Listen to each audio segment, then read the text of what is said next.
Интернет үчүн зарыл болгон электрондук жабдыктарга акыркы учурда суроо талап күч болуп жатат. Алардын колдонуу эрежелери тууралуу биз бүгүнкү чыгарылышта айтып беребиз.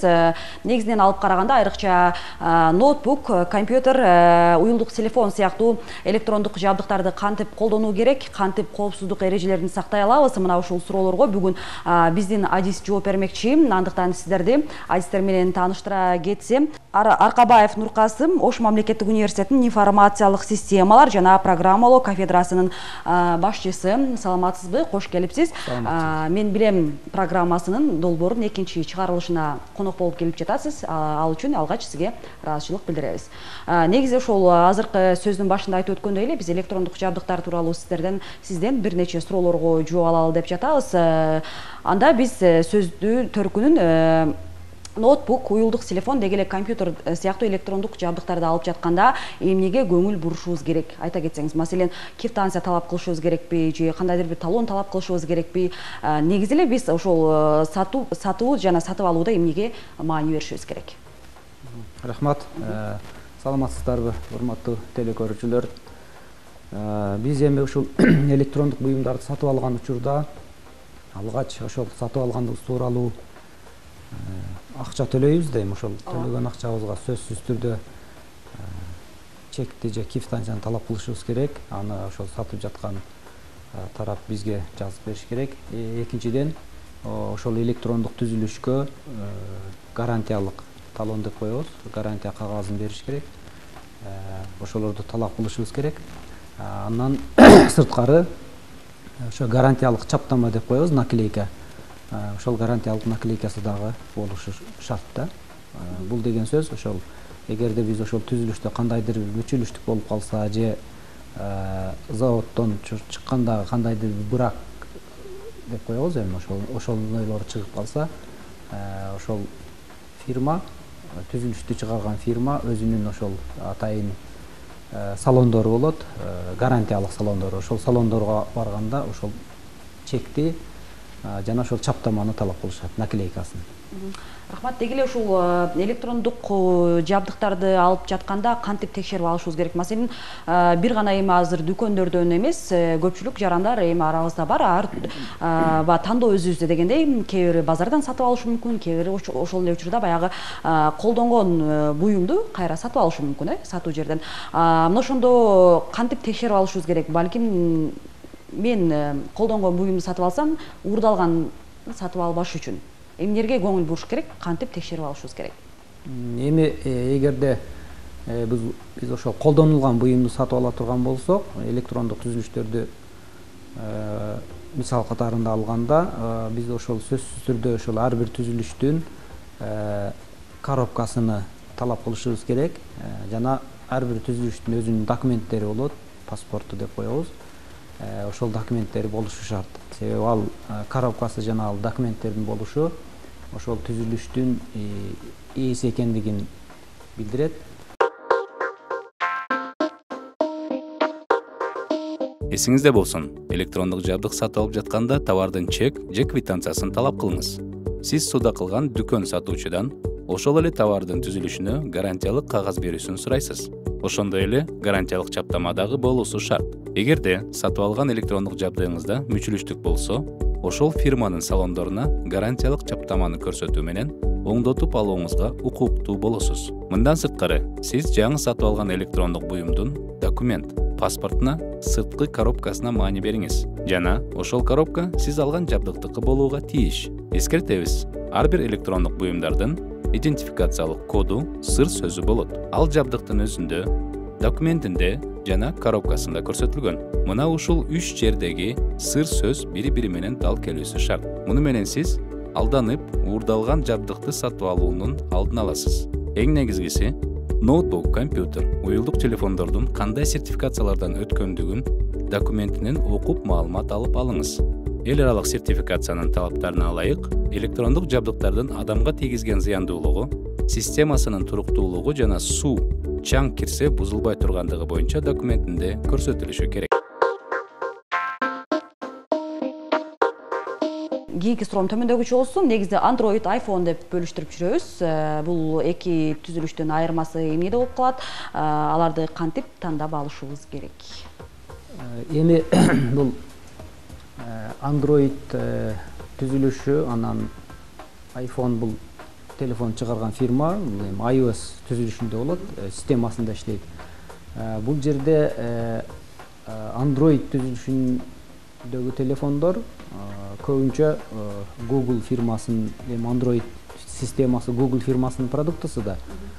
Ошол Google фирмасынын кызматтары менен иштейт. Ал эми iOS системасындагы телефондор бул бир эле Apple фирмасындагы телефондор. Биз ошол телефонду тандап жатканда эми өзүбүздүн бюджетибизге, чөнтөгүбүзгө карата тандап алабыз. Негизинен бул Apple фирмасындагы телефондор кымбат жүрөт, ал эми Android телефондору арзаныраак жүрөт негизинен алганда. Негизи азыр айтып атасыз, ар бири өзүнүн капчыгына, жарандар мүмкүнчүлүгүнө жараша кардарлар сатып алат деп. Бирок ошол эле учурда негизи ушул электрондук жабдыктар кандай текшерүүлөрдөн же сертификациядан өтөт деп койсок болот, маселен ушул жарандардын ден соолугуна зыян жетпеш үчүн. Мындай эми негизинен ошол чыгарып жаткан фирманын өзүнүн сертификациядан өтөт алар, эл аралык сертификациядан өтүш керек. Ал сертификациялардын өздөрүнүн типтери бар, ар түрдүү түрлөрү бар, ошол сертификациядан баарынан өтүш керек. Маселен кандай түрлөрдөн өтүш керек экен жарандарга түшүнүктүү? Эми ал өзүнчө тема болуп кетет да, мисалы үчүн адамга тийгизген зыяндуулугу боюнча өзүнчө сертификация кетет. Андан кийин ошол түзүлүштүн мисалы үчүн суу кирбей турган же чаң кирбей турган бышыктыгы боюнча өзүнчө сертификация кетет. Андан кийин системасынын туруктуулугу боюнча өзүнчө система кетет. Көп параметрлери боюнча түрдүүчө сертификациялардан өтөт да. Мисалы үчүн азыркы биз эсептеген же фирмалардын айырмачылыгы боюнча сөз кылып жатпайбызбы? Жогоруда сөз кылдык. Ошондо бардык эле фирманын чыгарган электрондук жабдыктары мына ушул сиз айтып аткан баягы адамдын ден соолугуна деп коебуз, суу өтпөй турган сыяктуу сертификация текшерүүлөрдөн өтөбү бардыгы? Алар ошол эгерде биз белгилүү фирмалардын продукцияларын сатып алсак, мисалы үчүн Apple, Samsung, Xiaomi, Huawei деген белгилүү фирмалар, бул чоң гигант фирмалар, булардыкы сөзсүз түрдө сертификациядан өтөт. Андан сырткары биз бир эле фирманын сертификациясы эмес, ошол ар бир өлкөнүн өзүнүн сертификациясы болот. Ар бир товарды алганда шайкештик сертификациясы деп коебуз аны, сертификация соответствия ошол болуш керек. Анан биз эми бажы биримдигиндебиз да, бажы биримдигинин өзүнүн сертификациялары бар, ошолордон өтүш керек да. Алардан сөзсүз түрдө ошол мамлекетке ошол электрондук түзүлүш кирип жатканда ошол сертификациялардан өтөт.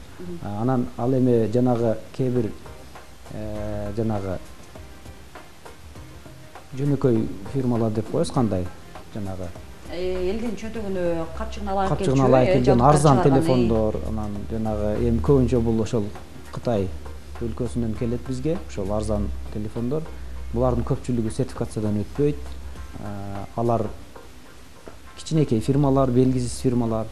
Эгерде ошолордун түзүлүштөрүн ала турган болсок, анда алар сертификациядан өтпөйт. Бажы биримдигине киргенде дагы кандайдыр бир жолдор менен сертификациядан өтпөгөн болушу мүмкүн болуп калат да. Ошондой түзүлүштөрдүн алуудан биз сактанышыбыз керек. Негизи ошол сертификациядан өткөндүгүн биз талап кыла алабызбы? Өзүбүздүн укугубуз сакталыш, корголуш үчүн анан кантип айырмалап билебиз ошол сертификациядан өткөндүгүн? Балким жана сиз айтып аткандай ушул уюлдук телефондордун, ушул эле ноутбук, компьютерлардын баштыктарында документтердин ичинде болот. Жогоруда айтып кеттим, ошо паспорту деп коет, документациясында бардыгы көрсөтүлөт. Биз эгерде көңүл буруп окуй турган болсок, бардыгы көрсөтүлөт. Ал жерде орус тилинде болот. Эгерде биздин өлкөдөгү атайын дилдери деп коебуз, дилдери болсо кыргыз тилинде дагы документациясы болушу мүмкүн. Негизинен башка тилдерде кенен эле түшүндүрүлүп берилет. Демек, жарандар электрондук жабдыктын кайсыл түрүн сатып алып жатканына карабай, сөзсүз түрдө баягы баштыктын ичиндеги документтерге маани берип кылдат көңүл буруш керек экен. Ал жерде коопсуздук тараптан сыналган атайын белгилер ошол эле учурда сууда колдо калып кетсе иштен чыкпай тургандыгы жөнүндө атайын гарантия тизмектер маалыматтар бар экендигин биздин адис айтып жатат. Демек сиздер уюлдук телефон болобу, балким компьютер алып жатканды пландап жатсаңыз, анда сөзсүз түрдө анын баштыгындагы документтерге бир көз жүгүртүп коюңуз. Дагы эл аралык тилдерде азыр адисибиз айтып жатат, колдонуу тартиби боюнча ошол эле учурда атайын текшерүүлөрдөн өткөндүгү боюнча маалыматтар бар деп, сөзсүз өзүңүздүн ден соолугуңуз жана жакындарыңыздын ден соолугуңуз үчүн бул нерселерди иреттеп көзөмөл жүргүзүп алгандыгыңыз жакшы. Негизи кийинки суроом төмөндөгүчө болсун. Эми баягы сөзсүз түрдө жарандардын укугу, ден соолугу бул жерде ошол электрондук жабдыктарды колдонуп атканда биринчи орунда турат албетте. Кийинки суроом демек момундайча болсун. Кайсыл электрондук жабдыктарды деп коелу, радиация таратуу ыктымалы жогорураак? Эми мен жогоруда айтып кеттим, биз эгерде белгилүү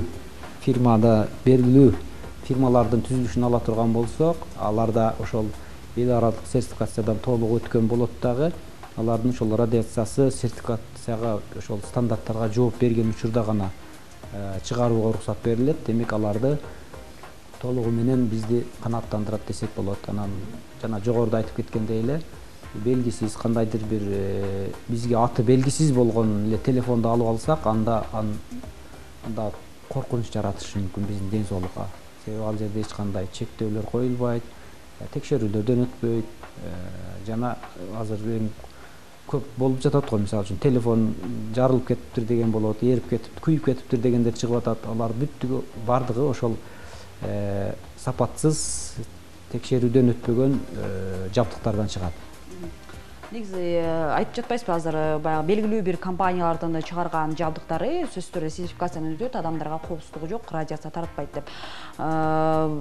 Жарандар аңдап билип алыш үчүн кандай, мисалы атап өтөйлү, кээ бир компаниялардын албетте бул өз кезегинде жарнама болуп калат дешибиз мүмкүн, бирок ошол эле учурда жарандарга эң маанилүү билип алчу маалыматтардын бири болуп турат. Кайсыл ошол белгилүү компаниялардын электрондук жабдыктарын сатып алууну сунуштайсыз? Ошол эле учурда акыркы учурда эми IT тармагында негизи ошол багытта иштеп жаткандыктан сиздер эң жакшы билесиздер. Кайсыл компаниялардын ошол чыгарган жабдыктары сертификациядан өтөт, эл аралык талаптарга, ошол эле учурда жарандардын ден соолугуна зыян жеткирбөөчү атайын текшерүүлөрдөн өтүп чыгарылып жатат. Эми мен негизинен эле жогоруда айтып кеттим, кайсыл фирмалар экени. Бул өтө чоң корпорациялар. Тизмектеп койсок болот. Мисалы үчүн Samsung фирмасы, Apple корпорациясы, андан кийин азыр эми акыркы учурда бул эми Samsung Корея өлкөсүнүн корпорациясы, Apple Америкалык Кошмо Штаттардын корпорациясы, андан сырткары бизде Кытай бул ошол электрондук түзүлүштөр боюнча эң алдыңкы орундарда турган өлкө. Кытай өлкөсүнүн Huawei жана Xiaomi деген белгилүү фирмалары бар. Ошол фирмалардын түзүлүштөрү азыркы учурда сапаттуу деп эсептелип жатат. Жана көп колдонуучулар негизинен ушул фирмалардын түзүлүштөрүн колдонушат. Басым жасашат. Эми биз маселени деп коеюн, сиз менен биргеликте электрондук жабдыктын бир түрүн сатып алдык, текшердик, кандай сертификациядан өтөт, кайсыл айрыкча компания чыгарган электрондук жабдыктарды сатып алуу керектигин билип алдык. Анан гарантиялык талон деп коелу, аларды маани бердик, анан кандай коопсуздуктан өткөнүн аларды окуп чыктык, баштыгынын ичинен. Эми биз ошол эле электрондук жабдыкты алдык. Аны кантип жандыруу керек, эмнелерге катталуу керек, балким биринчи почта ачабыз. Колдонууга чейинки процессти ирети менен деги эле ошол биздин жарандарга айтып өтсөңүз. Биз алгач ошол түзүлүштү алганда, мисалы үчүн эми көбүнчө уюлдук телефон боюнча болуп жатат да. Ушул уюлдук телефонду бул жерде мен жогоруда айтып кеттим, эгерде Apple фирмасынын корпорациясынын түзүлүшүн ала турган болсок, анда ал iCloud деген аккаунт бар, ошол өзүнүн фирманын, корпорациянын аккаунту, ошол аккаунтка сөзсүз катталыш керек. Эгерде ал аккаунтка катталбасак, анда ошол корпорациянын программалык продукцияларын толук колдоно албайбыз. Ал эми калган жогоруда эсептелген корпорациялардын түзүлүштөрү бул Android системасында иштейт. Android системасы бул Google ошо фирмасынын продукциясы программалык продукциясы. Ал Google продукциясынын баардыгын толук кандуу иштеш үчүн биз Google аккаунт ачышыбыз керек. Биринчиден буга чейинки түзүлүштөрдө Google аккаунт ачпай иштетсе дагы мүмкүнчүлүк болот эле. Азыркы жаңы түзүлүштөрдө сөзсүз түрдө Google аккаунт ачыш керек. Эмне себептен? Эгерде Google аккаунт ачпасак, биз түзүлүштү колдоно албайбыз да. Андан кийинки кадамдар? Аккаунт ачтык. Аккаунт ачтык, болду. Андан кийинки кадамдар ошол кадимки тартипте иштете беребиз. Рахмат. Менин кийинки суроом төмөндөгүчө болсун. Негизи ошол электрондук жабдыктарды колдонгондо негизи локация GPS-тер жанып калып кетсе, бул кандай баягы коркунучка алып келет, кийин кандай зыян болуп калышы мүмкүн деген дагы суроолор көпчүлүктүн арасында кездешет. Сиз буга эмне деп жооп берет элеңиз? Бул эми ошо GPS локация экөө бир эле түшүнүк. Бул ошол спутник аркылуу ошо түзүлүштүн байланышын иштетип берүүчү атайын ошо түзүлүштүн ичинде орнотулган жабдык болуп эсептелинет. Эгерде биз GPS-ти күйгүзө турган болсок, жандыра турган болсок, анда ошол биздин түзүлүш спутник менен байланышка түшөт дагы. Биздеги ошол түзүлүштүн ичиндеги кээ бир программалар ошол спутниктин маалыматтарын колдонот. Же болбосо түзүлүштүн маалыматтарын спутникке берет, жана башка ушул сыяктуу да бир спутник аркылуу жанагы программалык жабдыктардын серверине маалыматтарды жиберип турушу мүмкүн. Бул эми кээ бир учурларда өзүнүн чоң пайдасын тийгизет. Биз мисалы үчүн карталарды иштеткенде же кээ бир башка программаларды иштеткенде ошол жандырып GPS-тин данныйларын биз колдонобуз да. Бул чоң пайдасын тийгизет, пайдалуу. Эми GPS-и жок дагы түзүлүштөр болот. Бул мисалы үчүн арзаныраак телефондорду, уюлдук телефондорду сатып ала турган болсо, аларда GPS түзүлүшү жок. Аларда GPS түзүлүшү иштебейт. Ошол көп программалар GPS-ти колдоно турган программаларды ал түзүлүштөрдө иштете албайбыз. Мисалы үчүн жөнөкөй эле карта, 2GIS деген картаны көп колдонобуз да. Ошол сыяктуу программаларды иштете албайбыз да. Артыкчылыктары бар. Эч кандай мындай кооптуу, коркунуч жагдайлар жок. Кооптуу жагдайлар эми бизде кандай десек, жөнөкөй жарандар үчүн коопсуздугу жок деле болушу мүмкүн. Эми мисалы үчүн кооптуулугу кандай болот? Мисалы жөнөкөй жарандарга жок деп жатабыз. Эми балким сиздин айтып өткөн маалыматыңыз дагы өз кезегинде кайтыл бир биздин көрөрманыбызга пайдасы тийип калышы мүмкүн. Эми кандайдыр бир кызыкчылыктагы жаран болсо, же саясаттагы, же белгилүү бир адамдар болсо, аларды бирөө башка бир адамдар мындай издей турган болсо, же болбосо кандайдыр бир алар тууралуу маалымат ала турган болсо, ошол учурда кооптуулукту жаратышы мүмкүн. Мисалы үчүн эң эле жөнөкөй Facebook деген социалдык тармак, эгерде GPS ошол түзүлүшү ачык болсо, биз кайсы жерге барсак, белгилүү жерлерге барсак, баягы базадагы жерлерге барганда бул колдонуучу могул жерде болду, мынау ресторанда отурду, же мынау концерттик клубка барды, же кофе, мынау жерде кофе зал болсо, базада болсо ошол жерге келди деп сыяктуу каттап турат да. Аны социалдык тармактагы анын катталган достору көрө алат. Демек бул жерде жүрүптүр, бул жерге барыптыр деген сыяктуу маалыматтар чыгып калат да. Эгерде ошол учурда GPS жабык болсо, андай маалыматтар сакталбайт социалдык тармактарда. Андан кийин жана Android, iOS системалары дагы GPS жанык болгон учурда местоположение деп коебуз, ошол түзүлүш жүргөн жерлердеги маалыматтарды серверге жиберип турат. Эгерде GPS жабык боло турган болсо, ал маалыматтар серверге жиберилбейт да, токтоп турат. Качан жандырганга чейин. Негизи ошондо баягы телефондон бизди аңдып турушат деген сөздөр чындыкка дагы келип калабы? Бизде ошо бардык өлкөлөрдө телефон аркылуу адамдын өз личностун аңдыганга эч кандай мыйзам тарабынан уруксат берилген эмес. Ал аңдылбайт. Ал эми биздин мына байланыш тармактарын уюштуруп берип жаткан, мисалы үчүн Билайн, Мегаком компаниялар бар да, алар дагы аңдыганга эч кандай укугу жок, мыйзамда андай укук берилген эмес. Бизде телефондо эми сүйлөшүүлөрдүн, билдирүүлөрдү, SMS-терди жиберсек, алар ошол базада сакталат, ага эч кимдин доступ, эч кимге доступ жок. Бир гана ошол укук коргоо органдары соттун чечими аркылуу ошол кимдер менен сүйлөшкөн тууралуу маалыматты алганга гана болот. Анан башка жерде андай маалыматтар чыкпайт.